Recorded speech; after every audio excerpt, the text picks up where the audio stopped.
Well, your second question first. You know, not having people not know about the characters to me was a little bit freeing, because I found that the expectations of the audience were less.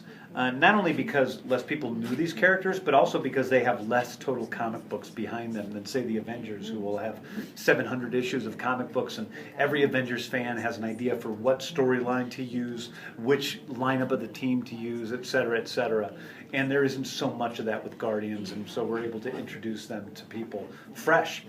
As for, you know, working with Marvel, it was, you know, I was surprised by how little they demanded of us fitting into the rest of the world. We really were creating the cosmic side of the Marvel universe, and to me that was, you know, a very enlivening experience and fun.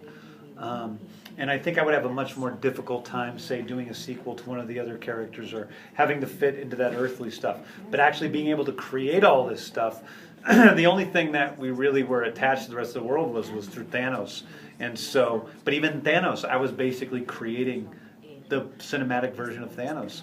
So it was pretty, I was pretty surprised by how little I had to deal with, you know, rules of the overall universe. It was more about, I had to make rules for everybody else. When I wrote all the Power Stone stuff, now everybody else has to deal with that. So I like imposing my will on others, and that's pretty fun.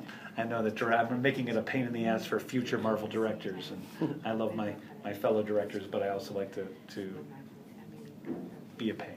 Was the creation of Thanos intimidating? Yeah, it was. I think Thanos was one of the more difficult characters to, you know, to create. He is going to be such a big part of the Marvel Universe in general, that to get his voice right, and to cast him correctly, and to get his look right, I had to help design exactly how he looked, was quite a challenging process.